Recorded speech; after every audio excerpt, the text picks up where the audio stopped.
Class 9th New Math Review number 6. MCQ number 1. The value of tan inverse 2 in radians is.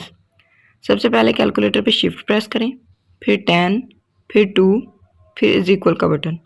Answer आएगा 63.4349 degree. ये answer degrees में है, इसको आपने radiance में कन्वर्ट करना है। तो उसके लिए आपको इस आंसर को पाई बाय 180 से मल्टीप्लाई करना पड़ेगा।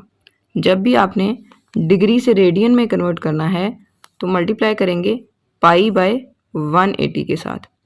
अब जो कि डिग्री आपने ख़त्म करना है तो इधर भी डिग्री लगाने की ज़रूरत नहीं है। पाई की वैल्यू क्या होती है 3.1415।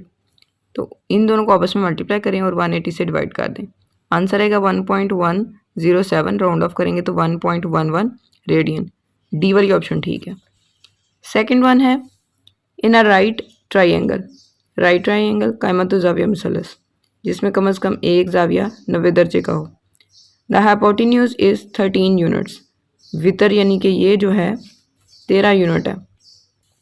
And one of the angles is theta is 30 degree, और एक जाविया जो है वो 30 डिग्री का है।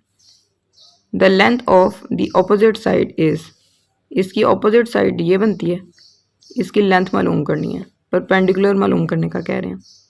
तो फॉर्मूला होता है some people have sine theta is equal to perpendicular over hypotenuse. Perpendicular हमें नहीं पता, उसको एज इट पी लिख लें। थीटा की जगह थीटा की वैल्यू क्वेश्चन में जो दी हुई है वो पुट कर लें 30 डिग्री, और हाइपोटेन्यूज की वैल्यू उन्होंने 13 यूनिट्स दी हुई है वो 13 लिख लें। कैलकुलेटर से साइन 30 डिग्री मालूम कर लें या टेबल से देख लें। तो साइन 30 क्या होगा 1/2 is equal to P by 13। अब क्रॉस मल्टीप्लिकेशन करेंगे तो 2p इज इक्वल टू 13 आ जाएगा, और उसके बाद आपने यहाँ से 2 ख़त्म करना है तो इधर मल्टीप्लाई हो रहा है 2 तो इधर आके डिवाइड हो जाएगा। 13 डिवाइडेड बाई 2 का मतलब है 6.5 यूनिट्स। ए वाली ऑप्शन ठीक है। थर्ड ऑप्शन है a person standing 50 metre away from a building sees the top of the building at an angle of elevation of 45 degree. Height of the building is. इसमें भी आपने एक ट्राइंगल बना लेनी है, जिसमें उन्होंने क्या कहा है कि एक आदमी खड़ा है और कितने फासले पे खड़ा है बिल्डिंग से 50 मीटर। तो इट मीन्स कि उसका ये वाला अगर वो यहाँ पे खड़ा है तो उसका यहाँ से डिस्टेंस जो है वो 50 मीटर्स है, ये बेस है। फिर वो कह रहा है कि वो उसको किस एंगल पे देखता है, वो 45 के एंगल पे। यहाँ पे खड़ा है, यहाँ से वो बिल्डिंग को 45 के एंगल पे देखेगा, ये 45 का एंगल है। हाइट मालूम करनी है यानी कि परपेंडिकुलर मालूम करने का कह रहे हैं।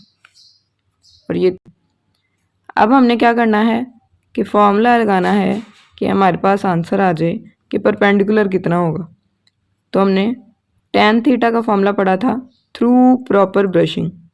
tan थीटा बराबर होता है परपेंडिकुलर ओवर बेस के। तो थीटा की जगह वैल्यू जो उन्होंने क्वेश्चन में पुट की हुई है 45 वही लिख लेंगे, और परपेंडिकुलर की जगह p, और बेस हमारे पास 50 मीटर थी तो 50 लिख लेंगे। कैलकुलेटर से फाइंड कर लें या टेबल से। tan 45 का आंसर आएगा 1, परपेंडिकुलर एज इट और बेस 50 भी एज इट। क्रॉस मल्टीप्लिकेशन कर लें तो p is equal to 50 meter आ जाएगा। ए वाली ऑप्शन ठीक है। फोर्थ ऑप्शन में उन्होंने कहा secant square theta minus tan square theta is equal to what. तो हमारे पास फार्मूला होता है कि सीकेंट स्क्वायर थीटा बराबर होता है 1 प्लस tan स्क्वायर थीटा के। तो हम वैल्यू पुट कर देते हैं। सीकेंट स्क्वायर थीटा की जगह क्या लिख देंगे 1 plus tan square theta minus tan square theta. अब ये प्लस का था ये माइनस का था, ये आपस में कट जाएंगे, 1 रह जाएगा, 1 आंसर है। बी वाली ऑप्शन ठीक है।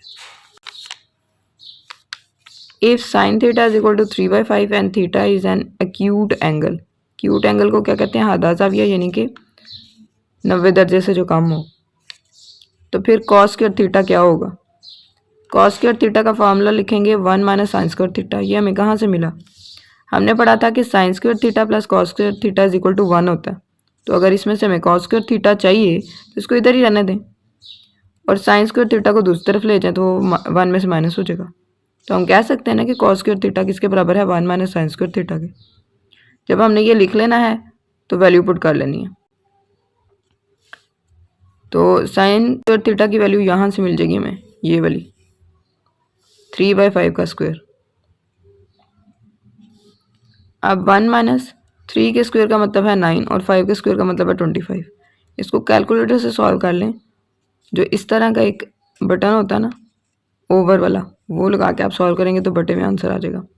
ठीक है, क्योंकि ओवर में ही दिया हुआ है ना ऑप्शंस में, सी वाली ऑप्शन 16/25 ठीक है। अदरवाइज एलसीएम लेके सॉल्व कर लें। 6 वन है 5π/24 रेडियन, इसको डिग्रीज में कन्वर्ट करना। तो इसको एज इट लिखेंगे इज इक्वल टू, फिर ये वाली रकम लिख के ये 180 डिग्री ओवर पाई। जब आपने डिग्री में कन्वर्ट करना है तो डिग्री को लिखें ऊपर, और जब आपने रेडियन में कन्वर्ट करना होगा तो फिर पाई को ऊपर लिखना। तो अब पाई को यहाँ पे ख़त्म करना है ना हमने, डिग्री में आंसर चाहिए, तो पाई ऊपर है तो बटे के नीचे लगाएंगे तो ख़त्म होगी ना। तो 180 डिग्री ओवर पाई लिखेंगे, पाई पाई से कट जाएगा, बाकी क्या रह जाएगा 180 डिग्री इंटू 5 डिवाइडेड बाई 24, तो आंसर आएगा 37.5 डिग्री। दोबारा से समझें कि जब आपने रेडियन से डिग्री में कन्वर्ट करना है तो डिग्री में चाहिए ना, तो डिग्री में क्या है 180 डिग्री, इसको पहले लिखेंगे डिवाइडेड बाय पाई, हमें नहीं चाहिए तो डिवाइडेड बाय पाई करेंगे। तो 180 डिग्री ओवर पाई से मल्टीप्लाई करेंगे तो पाई पाई से कट के ऊपर वाली वैल्यूज को ऊपर से ज़रूर दे लेंगे और नीचे वाली को डिवाइड करके आंसर निकालेंगे। तो इसमें ये बी वाली ऑप्शन ठीक है। 7th वन है 292.5 डिग्री, इसको रेडियन में कन्वर्ट करना है। रेडियन में चाहिए होगा तो पाई को ऊपर रखना है, तो इसको हमने पाई ओवर 180 से मल्टीप्लाई कर देना। डिग्री में नहीं चाहिए तो डिग्री इधर लगाने की ज़रूरत भी नहीं है।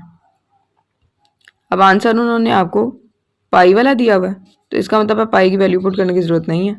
आपने सिंपली क्या करना है कि इसको डिवाइड कर देना है 180 से, तो आपके पास आंसर आ जाएगा 1.625 पाई। डी वाली ऑप्शन ठीक है। 8th वन है which of the following is a valid identity, इसमें से वैलिड आइडेंटिटी कौन सी है।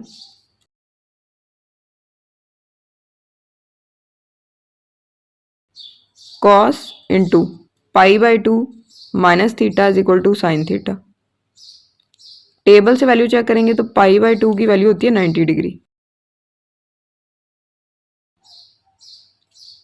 तो इसमें हम फ़र्ज़ कर लेते हैं कि कोई थीटा में कोई एंगल दिया हुआ है 30 डिग्री का, तो 90 में से 30 जब माइनस करेंगे ना तो आ जाएगा 60 डिग्री। cos 60 का जो आंसर होगा sin 60 का भी वही आंसर होगा, यानी 1/2।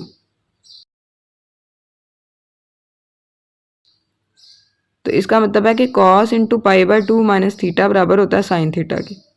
यही उन्होंने पूछा हुआ था कि किसके बराबर होता है। साइन 60 डिग्री मालूम करना है, ये टेबल से मालूम कर लें तो आपके पास आएगा जज़र 3/2। डी वाली ऑप्शन ठीक है। इसकी पहले वाली यानी ए ऑप्शन ठीक थी और इसकी डी वाली।